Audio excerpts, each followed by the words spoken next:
Pour ceux qui nous rejoignent, à nouveau, pour eux et avec eux, j'accueille le père Étienne Michelin, prêtre de l'Institut Notre-Dame de Vie, théologien, spécialiste du Concile Vatican II. Ce matin, dans une conférence de 50 minutes, il nous a situés en partant de très loin, mais pour montrer aussi la continuité des conciles entre eux. Le Concile Vatican II dans son contexte proche et lointain. Maintenant, il va porter le regard précisément sur le contenu des textes conciliaires pour essayer d'en dégager pour nous les idées maîtresses. Donc je lui donne sans tarder la parole et j'invite ceux qui sont debout au fond à ne pas hésiter, comme Anne l'a proposé, à venir se mettre dans les premiers rangs qui leur tendent les bras.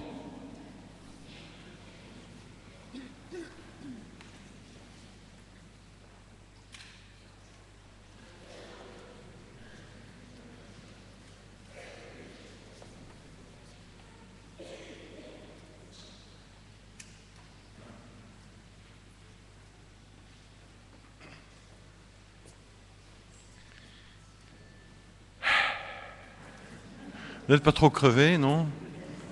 Ça va?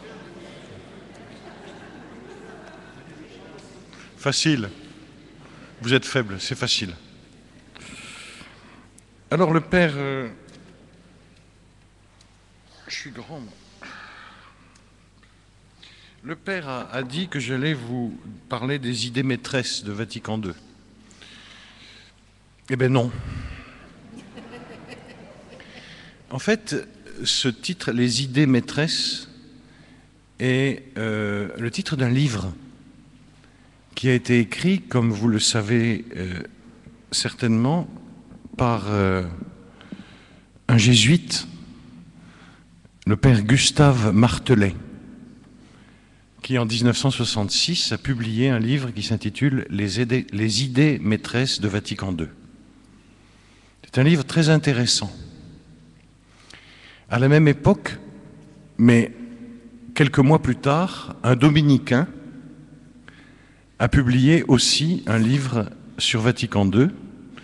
Il s'appelle le père Marie-Joseph Le Guillou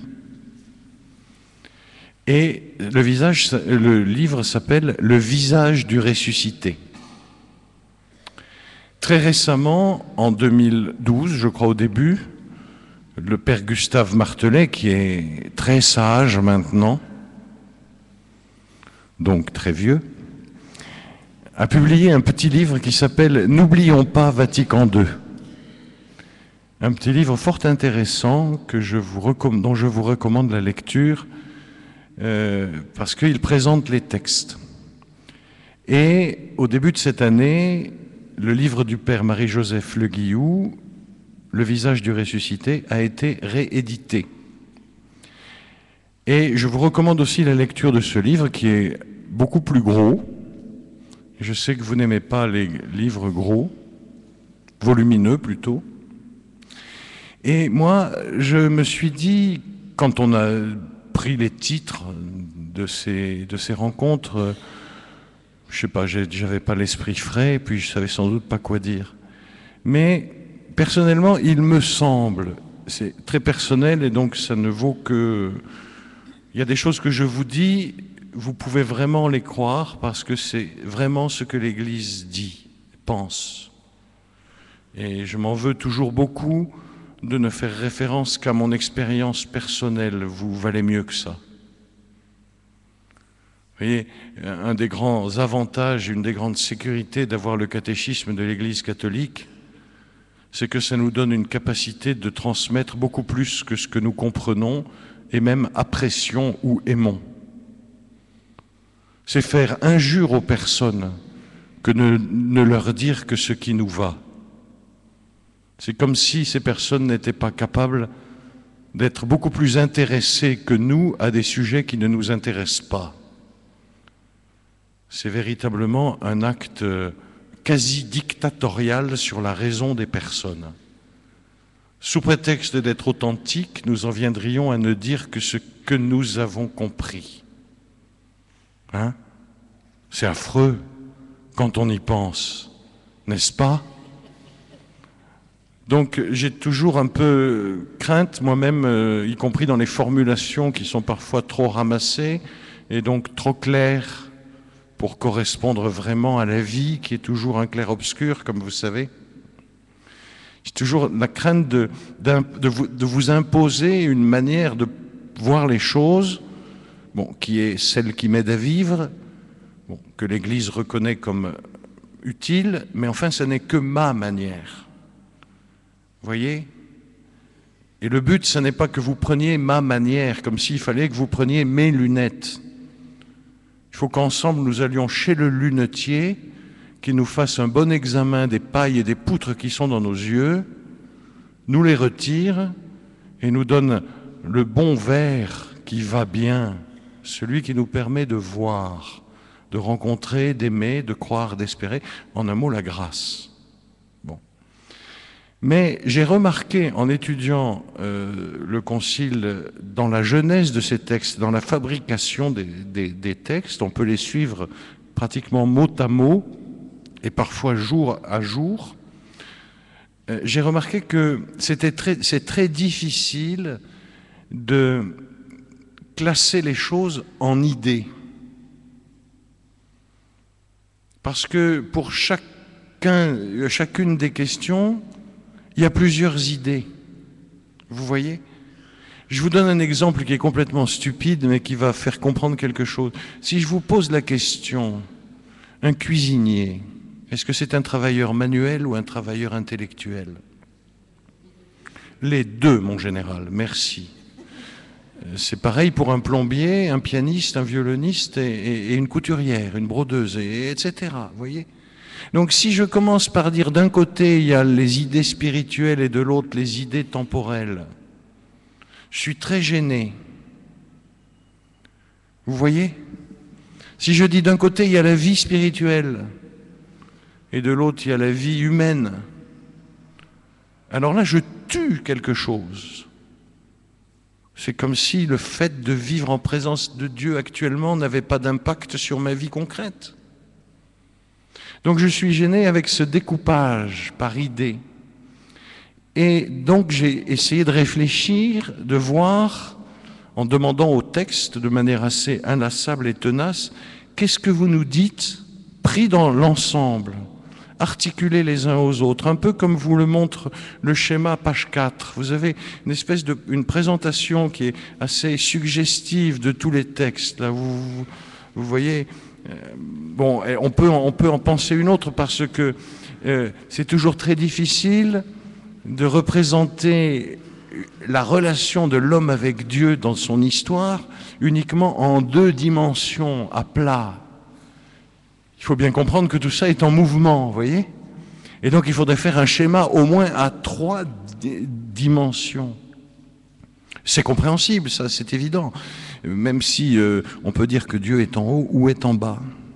Donc j'ai demandé au texte, au fond, de votre point de vue, qu'est-ce qui est le problème, ou la dimension centrale de tout ? Et je l'ai demandé, pas encore à tous les textes, j'ai pas fini le travail parce que j'ai pas beaucoup de temps pour le faire. Mais il y a une réalité qui m'est apparue et que maintenant je crois est évidente. Et cette réalité, c'est le témoignage.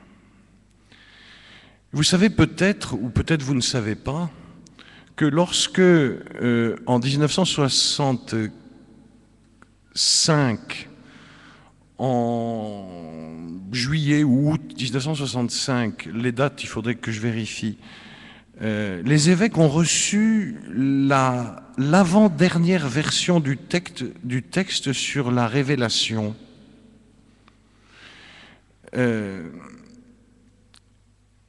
Ils avaient reçu des remarques qui allaient avec, faites par la commission qui avait écrit le texte. Et dans ces remarques, il y a la constitution dogmatique sur la révélation et sa transmission est le premier de tous les documents du Concile. En sorte que son prologue, celui avec lequel on a terminé ce matin, le premier texte que je vous ai mis, son prologue doit être considéré comme le prologue à tout l'enseignement du Concile. Donc, si vous avez un seul texte à lire, à prier, à méditer, c'est ce numéro 1 de Dei Verbum. Le Père Michelin, dans sa grande sagesse, vient d'écrire un petit bouquin qui est uniquement un commentaire du premier numéro et du dernier numéro de Dei Verbum. Il s'est retenu pour faire 165 pages, il aurait pu en faire 400. Et donc, plutôt que de dire, voilà, il y a telle et telle et telle et telle idée, nous allons poser le point central qui est de dire, toute la question, c'est le témoignage. Et nous allons articuler autour à la fois les conditions et les moyens du témoignage. D'accord ? Donc, ce que nous voyons dans le tout premier texte que vous avez sous les yeux, pas les questions de notre premier entretien, mais le tout début, le Verbe de Dieu, l'écoutant religieusement et le proclamant avec assurance. Le Saint Concile obéit aux mots de Saint Jean qui dit « Nous vous annonçons la vie éternelle qui était auprès du Père et qui nous est apparue. Ce que nous avons vu et entendu, nous vous l'annonçons, afin que vous soyez en communion avec nous. » Alors quand on trouve un texte biblique comme ça, dans le Concile Vatican II, il faut aller prendre sa Bible, il faut l'ouvrir et voir à quelle place ça se trouve. Et juste avant le verset 2 du chapitre 1er de la première lettre de Jean, il y a le verset 1. Et dans le verset 1, il y a « Nous rendons témoignage ». Martyrion, le témoignage. Vous voyez ? Et donc, à la clé de tout l'enseignement de Vatican II, il y a Jésus, témoin fidèle et véritable. Et toute la vie de l'Église et toute l'existence de la personne humaine est finalisée par la rencontre avec le témoin. Voilà. Comment Jésus vient-il à nous ?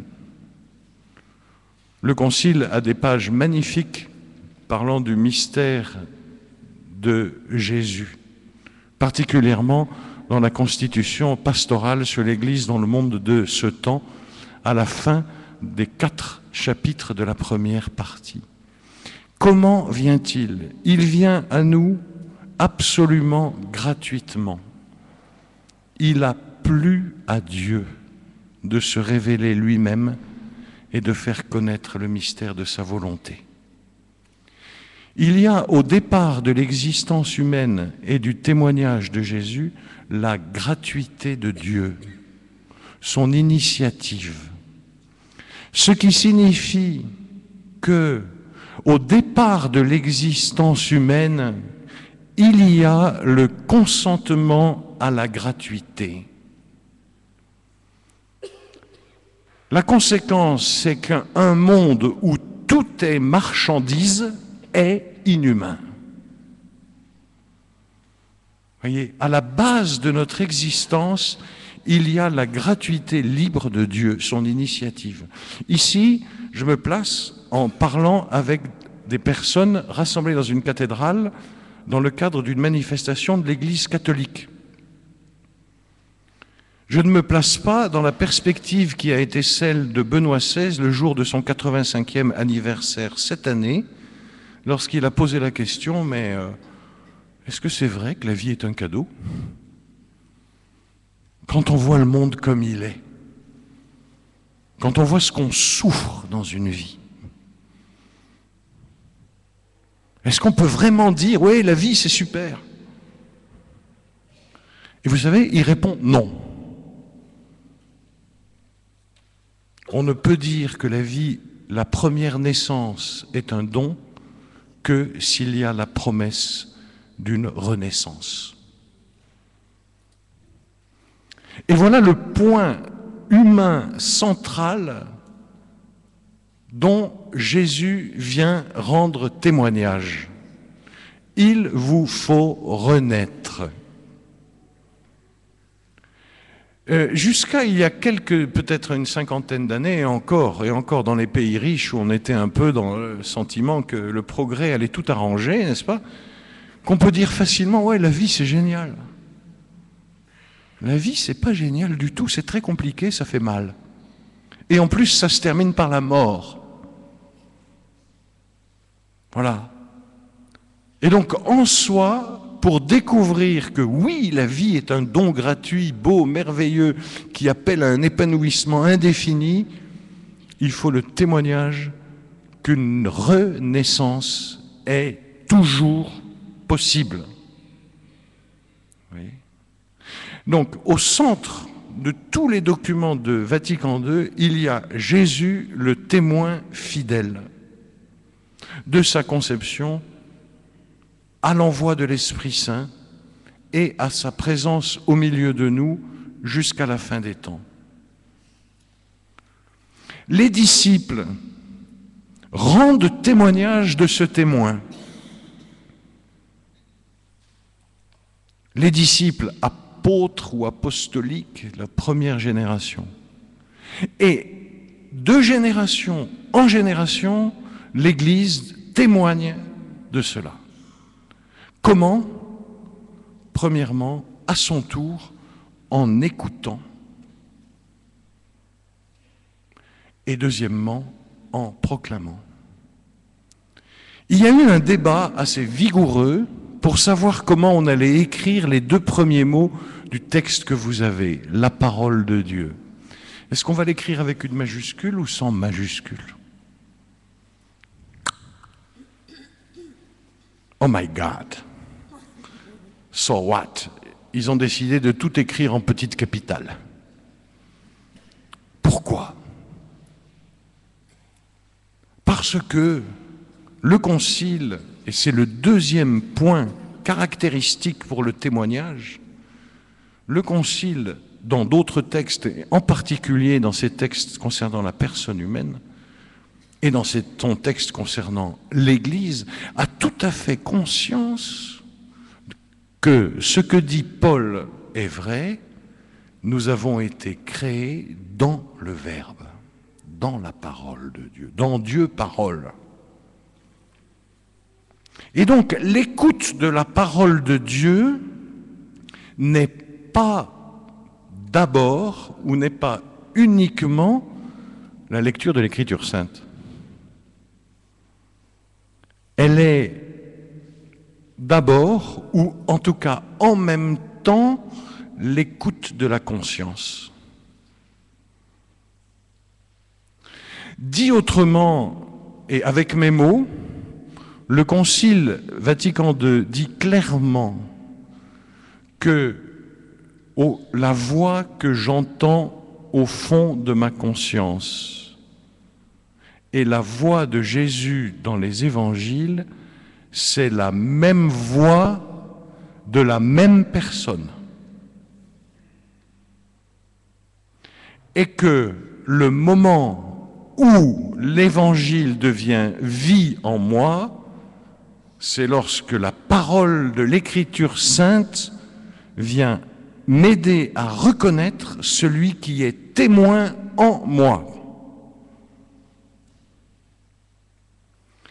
C'est pour cela que le texte de Dei Verbum au numéro 26 se termine par une phrase tout à fait étonnante. De même que la vie de l'Église reçoit un accroissement de la fréquentation assidue de l'Eucharistie, de même, il est possible d'espérer un développement de la vie spirituelle à partir d'une vénération plus grande de la parole de Dieu qui demeure à jamais. Le but, c'est le développement de la vie spirituelle. Jésus est le témoin de cette réalité-là. La personne humaine est faite pour l'Esprit de Dieu. Et quand il parle de la personne humaine, Jésus, il en parle toujours avec 3 dimensions, uniques et irrépétables. Jean n'est pas Pierre, qui n'est pas Marie, qui n'est pas Suzanne. Unique et irrépétable, et constitué ensemble en un nous. Regardez le texte.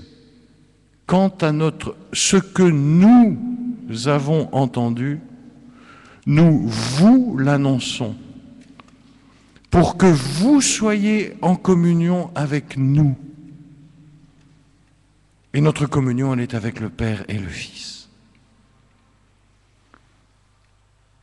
Et Jésus parle donc à des sujets uniques, qui sont des sujets pris dans un peuple, dans une convocation commune dans l'Église, et qui sont aussi responsables de leurs réponses.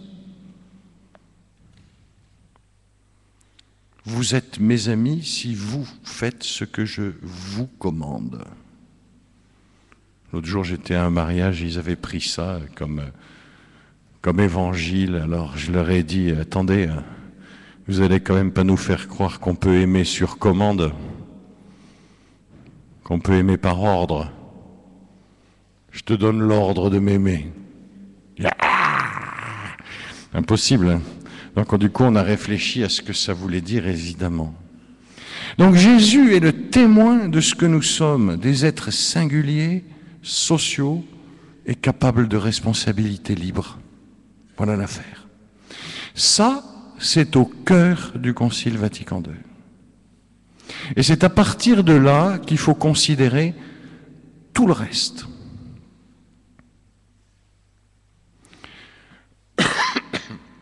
Premier point, Jésus, le témoin fidèle et véritable. Deuxième point, l'homme capable de consentir à devenir à son tour témoin. Troisième point, comment entre-t-on dans le témoignage de Jésus? Comment le reçoit-on? On le reçoit à la fois dans une découverte de la voix intérieure et dans l'accueil de la parole de Dieu transmise par l'Église. Le Concile Vatican II, sur ce point, a fait une prouesse très difficile. Il a lié de manière pertinente la subjectivité de chacun de nous et l'objectivité de la médiation de l'Église. Je vous le refais dans un autre sens. Habituellement, nous disons « moi je pense que, donc c'est vrai ». Parfois, on ferait mieux de dire « je répète » parce qu'on n'a pas vraiment pensé. Et d'un autre côté, si nous entrons dans l'Église simplement comme pour faire ce qui s'y fait, c'est complètement idiot. Il faut bien que nous soyons vraiment personnellement rejoints. Eh bien, le Concile Vatican II nous dit les deux sont importants. Votre vie intérieure, votre vie personnelle, qu'il appelle vie spirituelle, c'est le but de l'Église. Parce que c'est là que vous vivez l'alliance avec Jésus. Et cette alliance personnelle avec lui, vous la vivez dans la médiation de l'Église. Médiation objective qui ne dépend pas de vous, et heureusement que ça ne dépend pas de vous. C'est plus stable. Médiation objective au service de votre rencontre intime avec Dieu. C'est un point très important du Concile que l'on trouve vraiment de manière massive dans les textes qui concernent l'Église en particulier. Lorsque, par exemple, si je faisais un micro-cathédrale, là, que je vous dise pour Vatican II, l'Église, c'est quoi? Hein? Comment? le peuple de Dieu. Merci, vous avez gagné. Sauf que c'est le chapitre 2 et que donc avant, il y a un chapitre 1. Et que le chapitre 1 se termine par le numéro 8. Et que dans le numéro 8, il y a la première description de l'Église, unique médiateur. Le Christ crée et soutient continuellement son Église sainte, ici-bas sur la terre, comme un tout visible, communauté de foi, d'espérance et de charité, par laquelle il répand à l'intention de tous la vérité et la grâce. La première description de l'Église que l'on trouve originale, parce qu'avant il en a parlé aussi, de l'Église dans Vatican II, c'est l'action de Jésus qui nous soutient dans la foi, l'espérance et la charité. Voilà. Alors évidemment, la charité, c'est social. Elle croit tout, elle espère tout, elle supporte tout, elle fait confiance en tout. Enfin, je ne vous raconte pas. Je ne veux pas faire mon examen de conscience en public. C'est tous des verbes qui nous tournent vers les autres, cette affaire-là. Et donc le Concile regarde le Christ, unique témoin, et de Dieu et de l'homme. Il regarde la personne humaine capable d'entrer dans ce témoignage, et il regarde la personne humaine, quand elle entre dans ce témoignage, elle devient en même temps plus elle-même. Le Concile dit clairement que seule la sainteté fait l'homme plus homme. Et plus avec les autres. Si vous prenez le deuxième texte que vous avez, qui est le prologue de la Constitution dogmatique Lumen Gentium, je ne vais pas le lire en entier, mais je voudrais prendre la deuxième phrase pour vous montrer une petite affaire rigolote qui va nous orienter vers le quatrième point central, à mon sens, des documents du Concile. Vous voyez le texte, comme l'Église est dans le Christ, en quelque manière sacrement, vous voyez ça? Virgule, signe et instrument de l'union intime avec Dieu et de l'unité du genre humain. Qu'est-ce qu'il y a après? Je ne me souviens plus. Elle a l'intention de déclarer plus précisément, en se situant à la suite des conciles précédents, pour ses fidèles et pour le monde entier, sa nature et sa mission universelle. Alors cette phrase, on a écrit des tonnes et des tonnes sur cette phrase, c'est très intéressant, c'est passionnant. Je voudrais juste vous signaler un petit détail. Vous avez vu, il y a marqué signe et instrument de l'union intime avec Dieu et de l'unité de tout le genre humain. Hein? C'est ça? Bon. Eh bien, vous savez ce qu'il y avait dans le texte avant, qui a été donné aux évêques, écrit par une commission? Il y avait, l'Église étant dans le Christ, en quelque sorte, sacrement, signe et instrument, de l'unité du genre humain et de l'union intime avec Dieu. Ils avaient mis l'unité entre nous avant notre union avec lui. Et alors les évêques ont lu ça, ils ont dit, c'est pas vrai. C'est pas vrai. Ce qui permet l'unité entre nous, c'est notre communion avec Dieu. Dit autrement, ce qui fait que nous nous ressemblons, c'est que chacun de nous ressemble à Dieu. Ce qui fait que nous nous accueillons en vrai, c'est que Dieu accueille chacun de nous. Ce qui fait que nous pouvons nous faire confiance les uns aux autres, c'est que nous donnons notre confiance à Dieu qui nous a appelés les uns et les autres. Voilà, c'est un cas où l'on voit l'esprit de Vatican II s'affirmer. J'avoue qu'un jour, il y a bien longtemps, j'avais eu le malheur de dire cela dans une réunion de formation de catéchèse. Moi, je ne suis pas très compétent dans ces domaines, mais je me suis fait,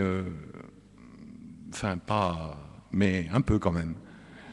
Parce que je m'étais pas rendu compte qu'il y a une énergie déployée par les catéchistes pour mettre les jeunes ensemble. Et puis après, pour prier Dieu ensemble. Après. Et moi, j'ai dit, non, le Vatican II, il a retourné le truc, vous voyez. Il a dit, 1, Dieu t'a créé unique. 2, tu peux lui répondre. 3, c'est pourquoi vous êtes ensemble. Voyez? Donc ça, c'est un point absolument central qui pilote toute l'activité de l'Église. L'activité de l'Église dans toutes ses dimensions est finalisée à son but dans la rencontre personnelle de toute personne humaine en ce monde avec Dieu. Dieu, le Père, qui nous a créés dans son Fils et qui nous rassemble dans la puissance de l'Esprit Saint pour qu'un jour, le monde entier, ayant entendu le message, croit, espère, aime et finalement finisse par voir Dieu. Ça va? Du coup, c'est le 5e point. Que dit le Concile sur la personne humaine lorsqu'elle est rejointe par le témoignage de Jésus, qui lui est à la fois intérieur secrètement et qui lui est objectivement transmis par l'Église? Vous voyez, cet aspect objectif est excessivement important aujourd'hui. Dans un monde où les savoirs n'ont jamais été autant éclatés et fragmentés, l'Église catholique a le courage de présenter un enseignement organisé et stable. Quand j'ai fait une interview sur le catéchisme et Vatican II, l'intervieweur m'a dit « Vous aviez 38 ans quand le catéchisme est paru, qu'est-ce que vous en avez fait ?» Et je ne m'attendais pas à cette question, mais il m'est revenu immédiatement un souvenir précis. Nicolas, 18 ans, à Marseille, spécialiste des calanques, très sportif, qui vient à une réunion de jeunes et qui me dit « Le catéchisme, c'est pas un peu figé, non ?» Et moi, rusé, tu cours mieux sur du sable mou ou sur une piste en dur? Bon, sur une piste en dur, oui, c'est du sable figé. Vous voyez, dans un monde mouvant, terriblement mouvant, l'Église catholique ose un discours stable. Elle ne confond pas la monture des lunettes qu'est le discours, ni avec vos yeux, qu'est votre foi, ni avec l'objet que vous regardez, qui est Dieu. Mais elle vous offre une monture adaptée. Alors, qu'en est-il de la réponse de la personne lorsqu'elle est rejointe pour entrer dans ce témoignage-là? C'est ici que se pose la question de cette fameuse ouverture au monde, vous savez? Le Concile devait s'ouvrir au monde. Ça vient du fait que, je crois que c'est Jean Guiton, allant voir Jean 23, lui dit « Très Saint-Père, qu'attendez-vous du Concile ?» Et le pape a pris la fenêtre, il l'a ouverte. Et donc, conclusion, on met les vieux dehors et les gens fait entrer la jeunesse, quoi. Alors, de fait, il y a besoin d'un souffle nouveau dans l'Église, comme en chacun de nous et chaque jour. Mais que se passe-t-il lorsque la personne est rejointe par cet appel?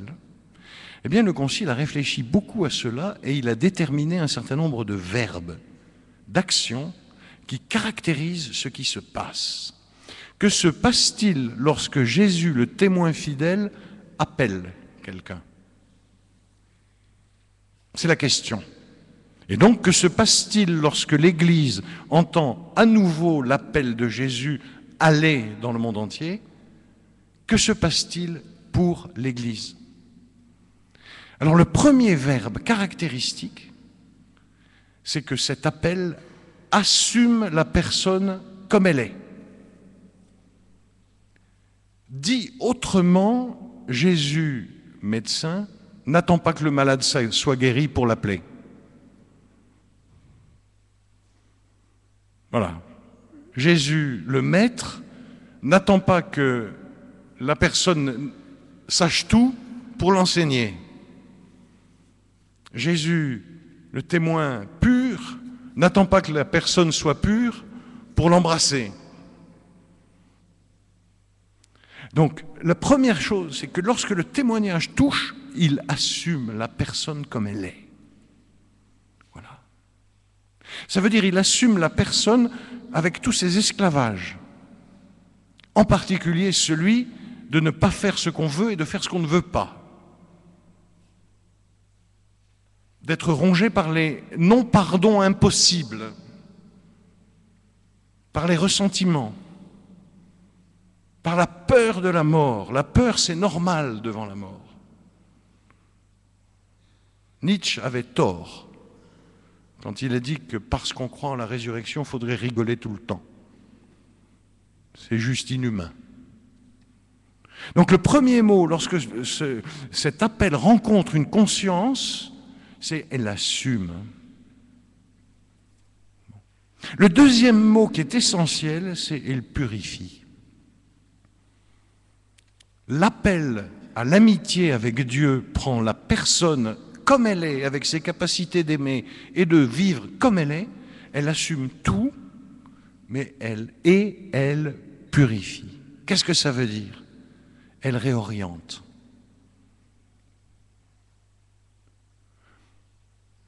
C'est très important ce mot de purification, parce qu'en fait, nous sommes tous en état d'être purifiés, rendus adaptés à celui qui nous envoie pour devenir adaptés à ceux auxquels nous sommes envoyés.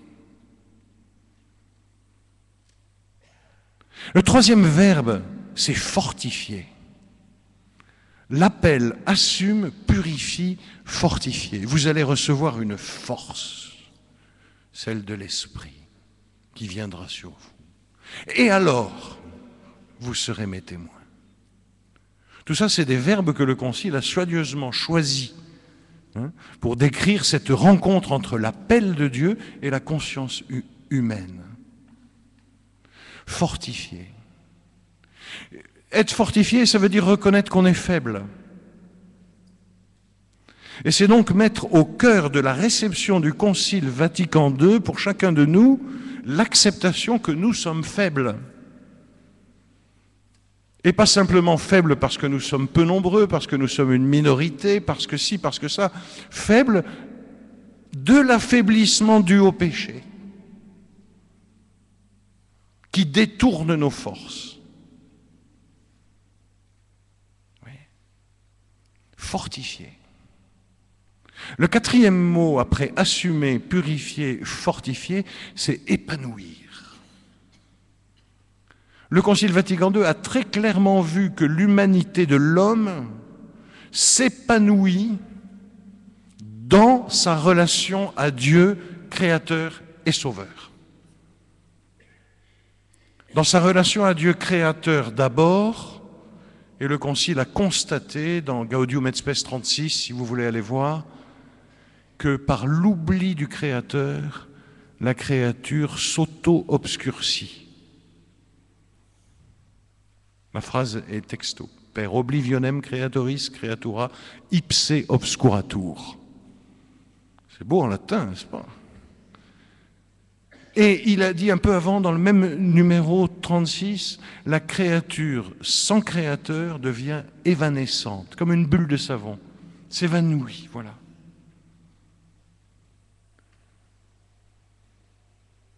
Et donc, la rencontre entre Dieu créateur et l'homme créature est le chemin de son épanouissement. Mais cet épanouissement implique une purification.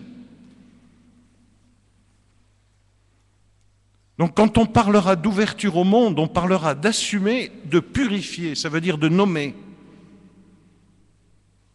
On parlera de fortifier, c'est-à-dire de nommer les faiblesses.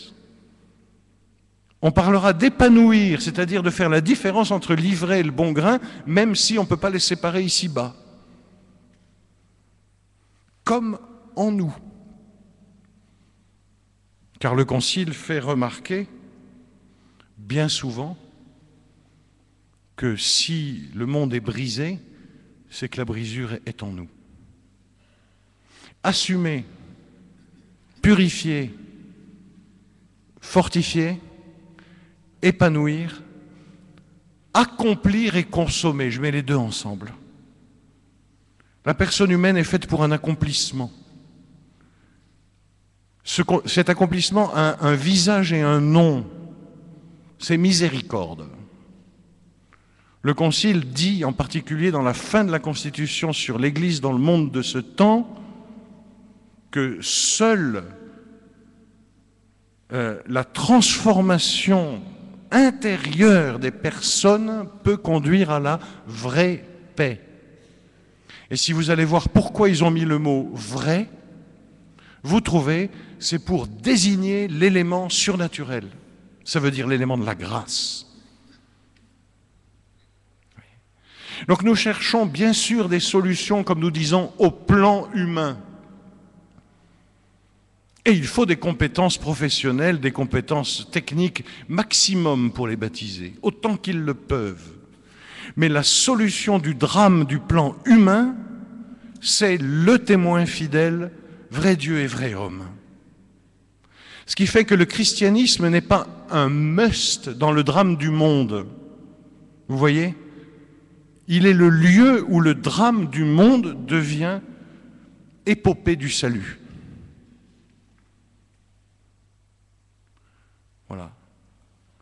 Accomplir, mais accomplir aux dimensions d'une personne qui va mourir, c'est-à-dire accomplir avec la perspective de l'éternité.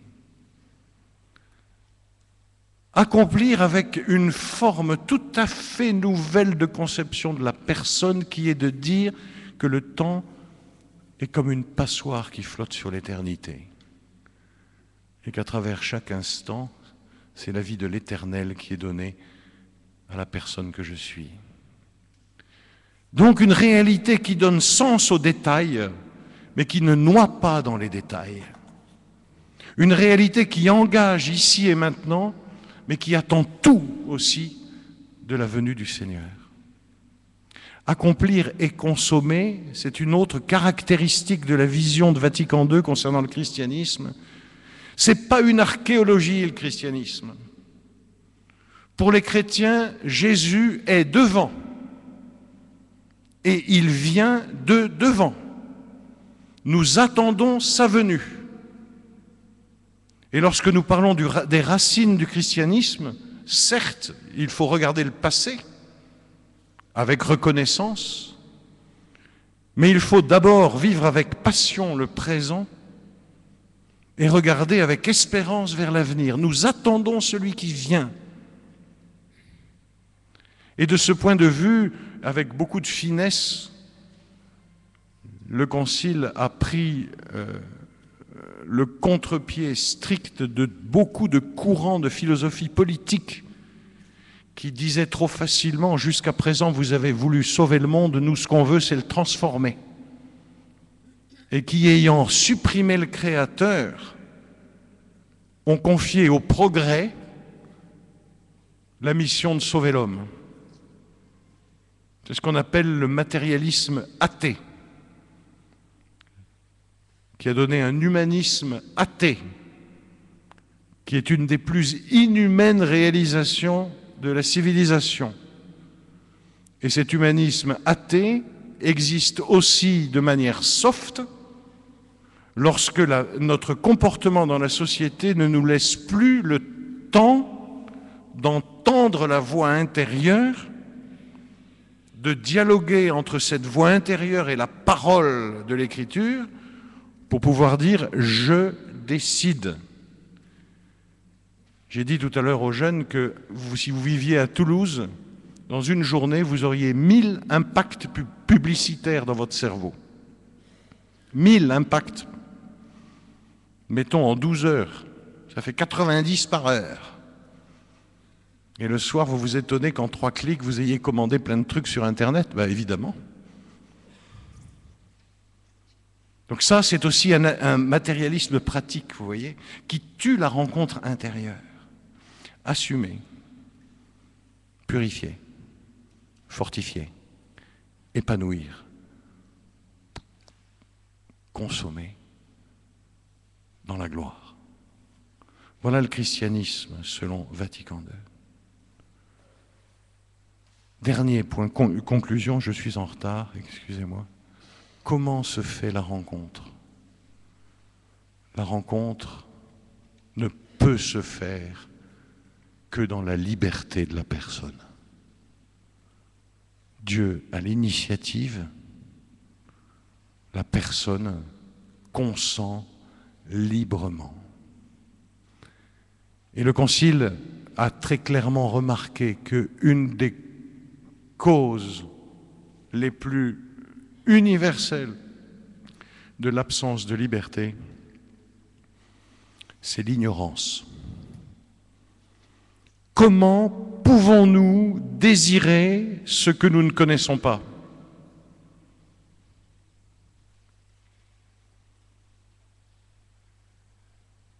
D'où l'urgence de la mission. Mais le Concile a aussi établi une distinction radicale entre ignorance et inexpérience. Car si nous sommes tous ignorants, aucun de nous n'est inexpérimenté.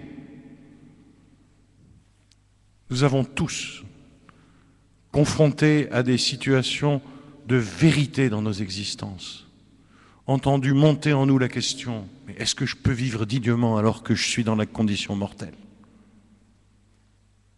Nous avons tous une expérience radicale de la finitude de la personne, des ambiguïtés qui sont en elle, et de cette aspiration puissante à un bonheur qui dure. Cette aspiration puissante, nous n'avons parfois même pas les mots pour la nommer. Et elle nous fait parfois tellement souffrir que nous n'avons pas d'autre solution que d'essayer de l'éteindre dans l'étourdissement de la suractivité, de la surinformation ou d'autres. Et donc le Concile, en même temps, il invite à voir que toute personne est expérimentée sur les choses fondamentales de Dieu et que toute personne est en attente de l'annonce du Dieu Sauveur. Et c'est ici que se joue la liberté. Notre mission, comme catholiques, Benoît XVI a dit cela en allant dans un avion en République tchèque, en 2009, c'est de réapprendre à chercher Dieu par le dialogue avec les incroyants. C'est d'assumer le service de l'enseignement et c'est d'assumer le service de la charité. Alors oui, c'est toujours librement que l'homme se tourne vers Dieu. Cette liberté, nous la désirons plus que tout. Nous la voulons. Nous la confondons trop souvent avec la possibilité de faire ce que nous voulons à l'instant immédiat, alors que elle est en nous le signe privilégié de l'image divine. Rien ne ressemble plus à Dieu qu'un acte libre. Et Jésus, le témoin fidèle, marche à nos côtés pour libérer notre liberté. Cela se fait concrètement dans ce que saint Paul appelle l'obéissance de la foi, l'activité de la foi, la constance de l'espérance et le labeur de la charité. Il faudrait que vous ayez le temps de lire les textes de Vatican II concernant la liberté. Vous pouvez les noter, GS 17, à lire avec GS 16 et même 15. Et puis DV 5, Dei Verbum 5. Et puis la déclaration sur la liberté de conscience en matière religieuse. Je termine. Le centre de tout l'enseignement de Vatican II, c'est Jésus le témoin fidèle. La vie de l'Église, c'est d'entrer dans le témoignage de Jésus.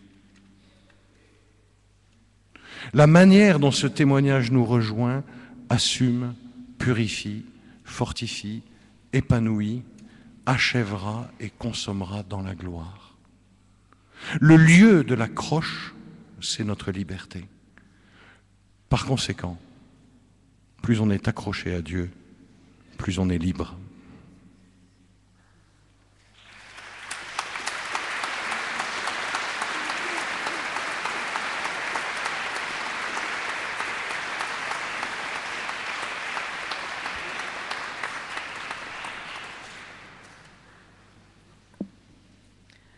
Alors, je vous propose de prendre 2 minutes de silence pour essayer de vous remémorer ce que vous avez entendu. Et dans ce que vous avez entendu, eh bien, avec quelle perle fine vous voulez repartir, voilà. Quel éclairage particulier vous retenez. Vous pouvez écrire éventuellement. Ça aide à fixer les idées, quelquefois, d'écrire.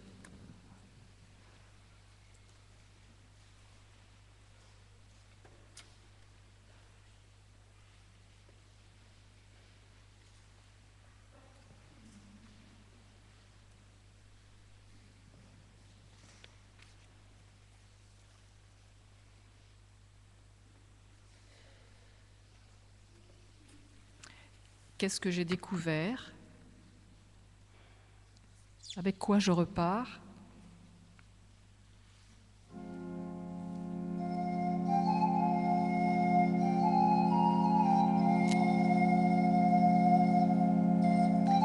Et si éventuellement il y a des questions, vous les écrivez sur la petite feuille de papier que vous avez eue et vous la portez devant.